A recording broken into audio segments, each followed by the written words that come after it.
साथियों, हम बिल्कुल रेडी हैं इस बात के लिए कि आपको आज मालूम होगा एक बहुत गुड न्यूज़ आपके सामने आई है कि 10+2 का यूपी बोर्ड का which is the biggest board of world, है ना?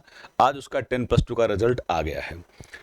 And in this result the percentage of marks is definitely touching in the form of CBSE board and ICSE board. सबसे पहले उत्तर प्रदेश सरकार को मैं इस मेंटेलिटी, इस लॉजिक के लिए धन्यवाद दूंगा कि वो बच्चों को जो सीबीएसई बोर्ड के और आईसीएसई बोर्ड के कंपैरिजन में जो मार्क्स देने की परंपरा थी, पुराने टीचर्स पता नहीं पॉलिसी जनरेटेड थे या उनकी ऐसी ही एक्टिविटी थी, वो नंबर नहीं देते थे, लगता था पोस्टमार्टम कर रहे हैं। लेकिन मैं इस नई जनरेशन के शिक्षकों को और मैं उत्तर प्रदेश सरकार की पॉलिसी के बनाने वाले मानक दंडों को बनाने वालों को बहुत धन्यवाद दूंगा कि लड़कों का परसेंटेज देख करके माँ बाप के दिल एकदम खुश हो गए हैं। बहुत शानदार परसेंटेज आए हैं। तो मैं जो लोग सेलेक्ट हुए हैं, जो लोग पास हो गए हैं, निश्चित रूप से उनके सामने बहुत बड़ा स्कोप आसमान की तरह खड़ा हुआ है। और यहीं से एक कहावत है दोस्तों कि इस मीडिया के ज़माने में, इस सोशल मीडिया के ज़माने में जब आप बहुत जानकारी हो जाती है तो बहुत भयंकर डायलेमा और केयास की कंडीशन भी आती हैं। अब आप जानते होंगे कि 10+2 के बाद करियर का चुनाव कहाँ से करें, क्या करें, इस सब के प्रश्नों के उत्तर आपके सामने बहुत जल्द आने वाले हैं।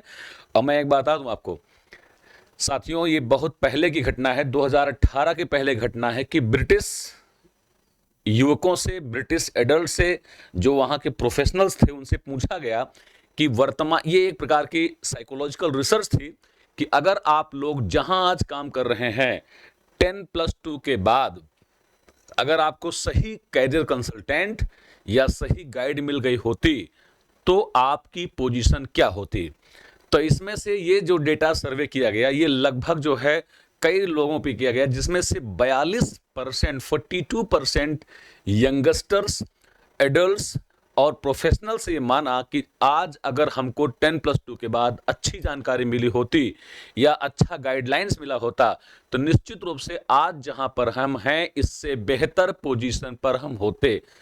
नाउ अगर ये डेटा 42% वहाँ है, जो जिसको हम विकसित देश या दुनिया के सबसे सभ्य देश बोलते हैं, सबसे ज़्यादा highly qualified, high literacy rate country बोलते हैं, जब ये डेटा वहाँ का है, now you think and analyse what exactly will be the situation in Uttar Pradesh, Bihar and in India, right. तो मेरे कहने का मतलब साथियों सिर्फ इतना है कि 10+2 के बाद हमारे सामने कैरियर ओरिएंटेशन या किस प्रकार के करियर का चुनाव करें, किधर जाएं, ये एक बहुत बड़ी समस्या होती है। मैं doctor Sunil Tripathi, MSc, MBA, PhD, मैं आपको जो है आपके अनुरूप कुछ जो है बताना चाहता हूं, जिससे हो सकता है आपको करियर को चुनाव में कुछ आपको सुविधा मिले। अगर आपको इससे सुविधा मिलती है तो इस वीडियो को जरूर शेयर कीजिएगा, लोगों को बताइएगा, अपना मैसेज दीजिएगा। Thank you very much. मैं थोड़ा शुरुआत करता हूं। मैं एसबीजे का डायरेक्टर और 15 वर्षों से मैथमेटिक्स पढ़ा करके मैं बच्चों को काफ़ी हद तक दिशा निर्देशन दे रहा हूं और उनके career consultant as a guide भी काम कर रहा हूं साथियों। तो सबसे पहली बात तो यह है कि जितने बच्चे रिकॉर्ड रिजल्ट आउट हुआ है, एक बहुत बढ़िया, उन सबको मैं एसबीजे एजुकेट की तरफ से आप सभी को मैं कांग्रेचुलेशंस। एक नई दुनिया, एक नए सिस्टम में प्रवेश करने के लिए अब तक आप तालाब में थे या नदी में थे, अब आपका मुकाबला समुद्र में होने जा रहा है।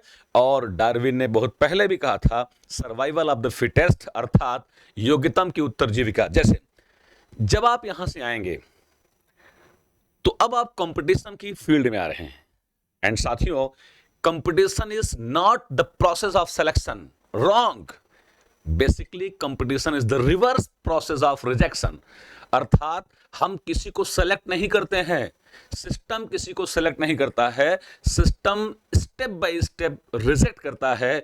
उसके बाद जो उस मानक के अनुरूप बच जाते हैं उनको सेलेक्ट कर लेता है। That is called as selection, right. Let's see. तो जब आप 10+2 क्रॉस कर गए हैं साथियों, पेरेंट्स के लिए भी मेरा ये मैसेज है, ये मेरा मैसेज पेरेंट्स के लिए है। अब उनके सामने सबसे बड़ी प्रॉब्लम आ रही है, नाउ व्हाट आफ्टर 10+2 एग्जामिनेशन। फिर उसके बाद द बिग प्रॉब्लम इज किस करियर का चुनाव करें। उसके बाद अब यहीं से क्या होता है, एक कहावत हम अक्सर क्लासेस में बोलते हैं, अपने बच्चों से बोलते हैं कि less study less confusion, more study more confusion, और नो स्टडी नो कंफ्यूजन। अब आपको ढेर सारे लोग बताएंगे, गांव में एक्सपर्ट होंगे, कुछ वहां एक्सपर्ट होंगे, लेकिन आप क्या करिए, तथ्यात्मक रूप से कुछ एक्सपर्ट्स की सलाह लीजिएगा, भावनात्मक बिल्कुल नहीं। मेरा संदेश खास तौर से उन पेरेंट्स को है जिनके बच्चों के मार्क्स बहुत ज़्यादा आ गए हैं, तो वो मार्क्स देख के निर्णय नहीं लेंगे। अपने बच्चों के इंटरेस्ट से पहले अपने आर्थिक हालात, इकोनॉमिक फैक्टर्स, और जो है वास्तव में हमारा विद्यार्थी, हमारा बच्चा किस लेवल पे है, क्या जिस तरह की वो बातें कर रहा है, क्या उसको फेस कर पाएगा, इन सब की भी विशेष आपको ध्यान रखना है। आइए साथियों, सबसे पहले देखिए द स्कोप आफ्टर 10+2। कौन कौन से स्कोप आफ्टर 10+2 हैं? तो पहली बात तो जिन लड़कों को, जिन विद्यार्थियों को 10+2 के बाद जेईई और नीट में जाना है, बिल्कुल उनका रास्ता एकदम क्लियर है। वो बिल्कुल किसी भी प्रकार से अपने आप को डाइवर्ट न करें। अगर उनको जाना है तो बिल्कुल उस तरफ जाएं, कोई कंफ्यूजन नहीं। मेरा मैसेज इस एग्जाम के लिए बिल्कुल नहीं है, इस एग्जामिनेशन का सिस्टम एकदम अलग है। हाँ, मैं फिर बोल दूंगा, परसेंटेज देख करके माँ बाप बच्चों को इस फील्ड में नहीं भेजेंगे। नंबर 1 अपनी इकोनॉमिक फैक्टर, नंबर 2 कम से कम 3-4 साल का समय, नंबर 3 क्या वास्तव में हमारा बच्चा डेप्थ जानता है। क्यों? क्योंकि आप जान लीजिए, बहुत क्लियरली जान लीजिए, यहां जो परीक्षा है 10+2 के बाद, चाहे वो आपके मेडिकल कॉलेज के हो, चाहे एम्स का हो, चाहे आईआईटीज का हो, याद रखिएगा आईआईटी के बारे में कहा गया है this is the competition of depth. अर्थात इसका मतलब हुआ कि अगर if you have to crack IIT JEE, for IIT you should know only 3 subjects and they are physics, chemistry and mathematics, but in a depth, अर्थात यहां इन विषयों की बहुत गहराई से जानकारी होनी चाहिए। अब आप गांव में, कस्बों में, शहरों में जान रहे हैं कि हमारे बच्चे को किस लेवल की इंफॉर्मेशन, किस लेवल का नॉलेज गैदरिंग, किस लेवल का डेप्थ ऑफ नॉलेज दिया गया है, इस बात को आप बहुत अच्छे से जानते हैं, तो कतई डाइवर्ट नहीं होंगे। चलिए, तो ये तो डेप्थ, बहुत ज़्यादा जानकारी। चलिए इसके बाद देखिए आते हैं, इसके बाद ये भी ध्यान रखना है क्यों हम इसका चुनाव करें। अगर आप गवर्नमेंट जॉब की तरफ जाना चाहते हैं तो चुनें कि न चुनें, इस पर चर्चा कर लीजिएगा। हाउ, कौन सी एग्जाम में अप्लाई करना है, कैसे अप्लाई करना है, इस पे हम चर्चा करेंगे, उसके बाद आगे बढ़ेंगे। साथियों जरा एक इसके पहले जरा आप लोग इस लाइन को अच्छे से पढ़ लें। ये मैं नहीं बोल रहा हूं, ये भारत के 2 बहुत ही प्रतिष्ठित समाचार पत्र हैं। The first is the Hindu 2022 में, द टाइम्स ऑफ इंडिया 2023 में। इसमें ये लेख है कि search for government jobs is rising, is the trend changing. अर्थात एकाएक, खास तौर से आफ्टर कोविड जो एक बहुत बड़ा वर्ग जाता था, कहां बताइए, एक बहुत बड़ा वर्ग जाता था इंजीनियरिंग कॉलेज में, खास तौर से प्राइवेट इंजीनियरिंग कॉलेज में या मैनेजमेंट के कॉलेज में, बीबीए, बीसीए, बी फार्मा। आप देखेंगे एकाएक उधर से सिस्टम हट गया है। बीएड के बच्चों को प्राइमरी से बाहर निकालने के बाद एक बहुत बड़ा वर्ग ऐसा है जिसने बीएड को भी दूरी बना लिया है। चलिए, तो ये जो कह रहे हैं कि कोविड के बाद युवाओं में गवर्नमेंट जॉब को सर्च करने का ट्रेंड बहुत तेजी से बढ़ा है, इसके लिए जिम्मेदार क्या है मैं आगे डिस्कस करता हूं। ये 3 फैक्टर शुरू समझ लीजिए आप लोग, ये 3 फैक्टर शुरू समझ लीजिए। ये हमारा युवा आखिर गवर्नमेंट जॉब में इतना इंटरेस्ट क्यों लेता है, उसके पीछे रिसर्च के द्वारा 3 बातें सामने आई हैं। और वो बातें सामने आई हैं क्या, बताओ? वो बातें सामने आई हैं, सिक्योरिटी पहला रीजन, सैलरी दूसरा reason, and self respect in society. साथियों आप माने चाहे मत माने, आज आप 10+2 के मुहाने पर खड़े हैं, आपको आईएएस और आईआईटी जैसी वीडियोस इतना अंदर डाल दी जा रही हैं दिमाग में आपके कि आप उनके द्वारा ओरिएंटेड हैं। लेकिन 5 लाख लोग अगर मुखर्जी नगर में तैयारी करते हैं तो उसमें से केवल 1000 लोग बहुत मुश्किल से कुछ कर पाते हैं, इसका भी नज़रअंदाज ना करें, इन चीज़ों को भी ध्यान रखें। अर्थात आपके अपने किसी भी निर्णय में economic factors, patience, time taking, इन चीज़ों को जरूर ध्यान रखना है। दोस्तों, आप कितना भी नौकरी में कमा लें बाहर प्राइवेट जॉब्स में, आप जानते हैं गवर्नमेंट जॉब में ही वो सिक्योरिटी मिल पाती है। दूसरा, सैलरी। सातवां वेतन आयोग लगने के बाद, सातवां वेतन आयोग लगने के बाद भाई साहब गवर्नमेंट जॉब में सैलरी भी दमदार मिलती है। और सबसे important, self respect in society. आप गांव में रहते हैं, जिनका लड़का रेलवे के ग्रुप डी में भी हो गया है, गुड गार्ड्स भी हो गया है, गुड़गांव में, मुंबई में बाहर कमाने वालों की तुलना में आप चेक कर लीजिए, उसका रिस्पेक्ट सोसाइटी में बहुत ज़्यादा अच्छा है। आप देखते हैं अभी भी हमारे यहाँ शादियां करने जाते हैं तो even the preference is given to the government job holders, right. तो ये इसका अपना क्रेज है, नो डाउट, सही बात है। आगे चलते हैं। देखिए, इसके बाद जो हम बताना चाहते हैं, अगर कोई लड़का आईआईटी की तैयारी करना चाहता है तो बिल्कुल उसका स्ट्रीम हट गया है। आईआईटी के अलावा अगर फ्यूचर में कोई लड़का जल्दी गवर्नमेंट जॉब चाहता है या फ्यूचर में यूपीएससी, पीसीएस या सिविल सर्विसेज का एग्जाम चाहता है, तो मेरी बातें उसके लिए हैं। मैं आपको एक बात बहुत क्लियर कर दूं, एज मैथ एक्सपर्ट बता दूं, यूपीएससी खास तौर से आईएएस में एक पेपर होता है सीसैट। सीसैट का पिछले 2 वर्षों 2022 का और 2023 में अभी जो है एक बहुत बड़े यूपीएससी के बहुत बड़े विद्वान, निश्चित रूप से भारत के जो है सिविल सर्विसेज के बेताज बादशाह डॉक्टर विकास दिव्य कीर्ति ने ये कहा है कि बहुत से लड़के ऐसे हैं जिनका अगर सीसैट क्लियर हो जाए तो वो मेंस ऑटोमेटिकली पास कर जाएंगे। कारण क्या है, सीसैट के 80 सवालों में पिछले 2 वर्षों में लगभग 40 क्वेश्चंस अर्थात approximately 50% questions are being framed from mathematics. और वहीं से सीसैट, इवन जो इंजीनियर्स हैं मैं जानता हूं वो भी सीसैट क्वालिफाई नहीं कर पा रहे हैं।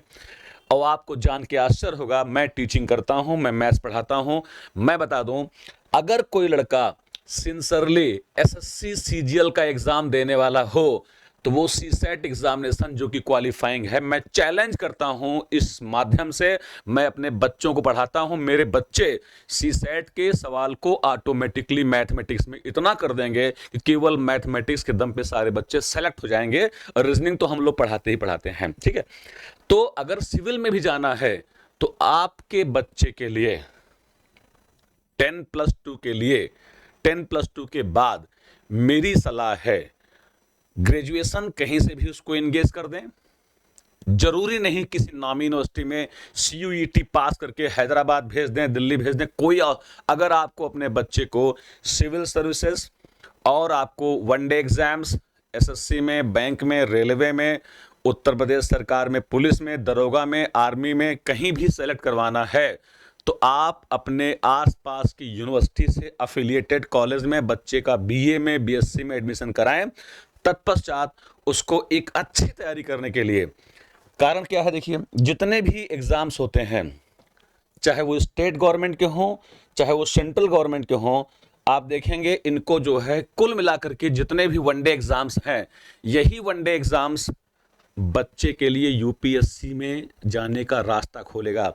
जितने लड़के बीए पार्ट 1, बीएससी पार्ट 1 से सीधे बड़ी बड़ी आईएएस की कोचिंगों में जा रहे हैं, वो अपने पैर पे कुल्हाड़ी नहीं आरा चला रहे हैं। क्यों?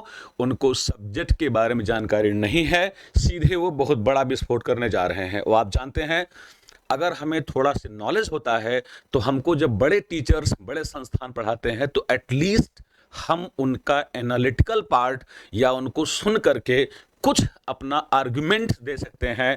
जबकि अगर हमारा बिल्कुल खाली है तो वो जो बोल रहे हैं बोलने दो, बोल रहे हैं बोलने दो। अगर वो कहेंगे मछली पेड़ पर चढ़ गई तो तुम कहोगे यस सर चढ़ गई, भले चाहे क्लास के बाद बोलो यार चढ़ती कैसे है।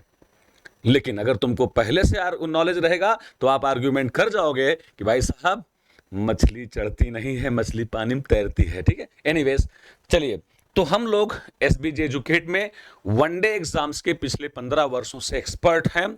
और ये भारत में सेंट्रल गवर्नमेंट हो चाहे स्टेट गवर्नमेंट हो, इनके एग्जाम्स हम लोग करवाते हैं, जिनमें एसएससी है, बैंक है, रेलवे है और स्टेट गवर्नमेंट के एग्जाम है। हाँ बच्चों देखो, इनमें क्या है, देखो एसएससी और बैंक में आपका मैथ आता है, रीजनिंग आता है, और जीएस आता है। यहाँ जीएस जीए कहीं कहीं इसको बोलते हैं, कहीं कहीं जीके बोलते हैं, सब एक ही है। और उसके बाद क्या बताओ, इंग्लिश आता है, राइट। रेलवे के एग्जामिनेशन में आपका इंग्लिश नहीं आएगा, आपका हिंदी। यहाँ क्या आता है देखो, स्टेट गवर्नमेंट मैथ आएगी और रीजनिंग आएगी और क्या बताओ जीएस आएगा, और यहाँ हिंदी आता है। प्यारे बच्चों देखिए, अंग्रेजी और हिंदी का ही फर्क है। इसमें से भी कई एग्जाम, खासतौर से एसएससी जीडी का एग्जाम ऐसा होता है जहां हिंदी इंग्लिश दोनों आता है। रेलवे में आपके हिंदी इंग्लिश नहीं आता है, यहां आपके जीएस में साइंस की भूमिका बढ़ा दी जाती है। चलिए तो जरा देखिए गौर से, math reasoning GS, math reasoning GS, और यही मैथ रीजनिंग जीएस आपकी पूरी तरह से सी सेट में भी हावी होती है। तो मैथ रीजनिंग के दम पर आप सी सेट यानी सिविल सर्विसेज का पेपर नंबर 2 और यहां के जीएस को पढ़ने के बाद, अब एक बार जान लीजिए आप, सीजीएल का जीएस भी आसान नहीं है। सीजीएल का जीएस क्रैक करने के लिए बच्चे को कुछ न कुछ थोड़ा से बियॉन्ड लिमिट सोचना पड़ेगा, और आज के दिन सोचा गया ये बियॉन्ड द लिमिट सिलेबस कल आपके यूपीएससी में माइलस्टोन क्रिटिकल एनालिसिस फैक्टर की तरह काम करेगा, जिसका आपको फायदा मिलेगा। ठीक है, चलिए अब तो मेरे कहने का मतलब क्या है, आपको जितने बच्चे 10+2 निकल रहे हैं, जितने बच्चे 10+2 निकल रहे हैं, मेरी उन सारे बच्चों को सलाह है, अगर वो आईआईटी जेई और नीट की कोचिंग नहीं करना चाहते हैं तो सीधे सीधे आकर के सीधे 10+2 के बाद एसएससी सीजीएल का एक फाउंडेशन बैच जरूर ज्वाइन करें। एसएससी सीजीएल का अगर ये फाउंडेशन बैच उन्होंने ज्वाइन कर लिया तो सबसे बता दूं खास बात क्या है कि भविष्य में उनके लिए चाहे स्टेट गवर्नमेंट हो, चाहे सेंट्रल गवर्नमेंट हो, चाहे रेलवे हो, चाहे बैंक हो, चाहे पुलिस हो, दरोगा हो, लेखपाल हो, इन सब का एक बैकग्राउंड बनाएंगे। क्यों? क्योंकि SSC CGL is equivalent to mini IAS examination. This is called as mini IAS examination. और बता दूं, CGL is the mother of all one day examination. अगर लड़का अगर एक बार एसएससी सीजीएल की तैयारी कर लिया, भाई साहब मैं बता दे रहा हूं, भले वो नौकरी पाए न पाए, छोड़ दे, आगे निकल जाए, प्राइवेट काम करे, मेरा चैलेंज है वो जहां रहेगा उसका एनालिटिकल पावर अच्छा रहेगा, बशर्ते अच्छे संस्थान भेजें जहां अच्छी पढ़ाई हो सके। यहाँ हम लोग एसबीजे एजुकेट में, हमारे यहाँ इंग्लिश मीडियम का बच्चा हो चाहे हिंदी मीडियम का बच्चा हो, ये मेरा कमिटमेंट है। Language will never be a problem for my students, but the major problem is 99% students are from typical Hindi medium background. So in spite of having too much knowledge in English medium, we cannot deliver whole lecture in only English as well. The idea is कि हम आपको इतना commitment करते हैं कि हमारे यहाँ चाहे इंग्लिश मीडियम का बच्चा हो चाहे हिंदी मीडियम का बच्चा हो, language will never be a problem, right. तो जो भी 10+2 के गार्जियन हैं, जो उनके पास मेरी वीडियो जाए, मैं हर प्रकार के गार्जियन से, जिनके बच्चे पढ़ रहे हैं, नहीं पढ़ रहे हैं, दोस्त के बच्चे पढ़ने वाले हैं, पड़ोसी पढ़ने वाले हैं, कैसे पढ़ने वाले हैं, मेरा ये वीडियो उन तक जरूर भेजें, ताकि जो लड़का आईआईटी पीएमटी के अलावा, आईआईटी और नीट के अलावा किसी भी एग्जाम के लिए तत्पर है, this is my plain and sincere advice to that particular candidate कि वो जाए, इसको अच्छे से ज्वाइन करे और इसका एंजॉय करे। ठीक है साथियों, आगे बढ़ते हैं। हाँ, आता क्या है इसमें, देखिए आता वही है, क्या वही पूरा सिस्टम होता है। मैथ है, रीजनिंग है, इंग्लिश है और जीएस है। हम यहाँ कैसे पढ़ाएंगे जरा इस पर ध्यान दीजिए। आप जान लीजिए कंपटीशन क्या है। Competition is the basically aptitude. देखिए हम आप बता दें, यहाँ आप एप्टीट्यूड टेस्ट की बात करेंगे, ध्यान रखें। कंपटीशन में आप क्या करेंगे बताइए, यहाँ आप एप्टीट्यूड टेस्ट की बात करेंगे। एप्टीट्यूड क्या है, एटीट्यूड क्या है, इन पे एक बहुत बड़ा मार्किंग हो जाएगी। समय अभाव है, वीडियो लंबा हो जा रहा है, वरना मैं आपको एटीट्यूड और एप्टीट्यूड का भी डिफरेंस बता दूं। हम लोग करते क्या है देख लीजिए। हम क्या करेंगे, कोई भी कंपटीशन जो एग्जाम होता है, all the competitive exams they are the part of aptitude, multiple choice and single choice questions. यहां हम पढ़ाएंगे कैसे, यहां हम क्या करेंगे, आपको आपके सब्जेक्ट का पूरा कॉन्सेप्ट क्लेरिफाई कर देंगे। बिलीव कीजिए, लड़का इंटर पास नहीं, बीएससी पास नहीं, बीटेक पास करके आता है, नंबर सिस्टम का, रैशनल नंबर, इरेशनल नंबर की उसको आइडिया नहीं होती है। पाई क्या है, पाई कमांड 22/7 होता है नहीं होता है, whether this is the approximate value of pi और 22/7 is the exact value of pi, he have no any kind of consideration. तो भैया इस पर उसको काम करना पड़ेगा। ऐसे संस्थान पर भेजें जहां बच्चे पर पकड़ हो, 1-8 महीने बाद कभी आप उसको कांटेक्ट कर पाए टीचर को, और जहां टीचर बच्चे को डांट करके पूछे, खड़ा करवाए, वहां आप भेजिए। ठीक है, चलिए हम पहले उसको कॉन्सेप्ट क्लैरिफाई करेंगे बेसिक मेथड से, उसके बाद उसको कुछ टेक्निक सिखाएंगे, शॉर्ट टेक्निक सिखाएंगे। इन्हीं शॉर्ट टेक्निक्स के दम पे लड़का शानदार करेगा। उसके बाद भाई साहब बड़ी बड़ी सीट दे करके जबरदस्त हम लड़के को प्रैक्टिस करवाते हैं, और जबरदस्त प्रैक्टिस करने के बाद आप सब जानते हैं practice makes a man perfect, and this is the end process of aptitude. और उसके बाद आपके सामने सक्सेस नाम का वो बैरियर दिखाई पड़ेगा जिसके लिए आप सब परेशान हैं। इसी सक्सेस को पाना ही अब हमारे हर बच्चे का अधिकार बनाना है और हर बच्चे की इच्छा है। तो साथियों, एसबीजे एजुकेट में मैं डॉक्टर सुनील त्रिपाठी बाकायदे वनडे एग्जामिनेशन में खुद मैथ्स पढ़ाता हूं। मेरी किताबें चलती हैं, फर्स्ट क्लास का सिस्टम है, 15 वर्षों का अनुभव है, लैंग्वेज की प्रॉब्लम नहीं है। सो if you have to maintain the career of your child, your nice baby, then definitely you have to send here in Allahabad, या जहां भी भेज सकते हो आप भेजो, कोई दिक्कत नहीं है। मतलब मेरा सिर्फ इतना है कि आप किसी ऐसे संस्थान भेजें जहां बच्चे का बैकग्राउंड बहुत शानदार बना दिया जाए। Thank you very much. तो ये बहुत आवश्यक है, इसके लिए आप देखिए।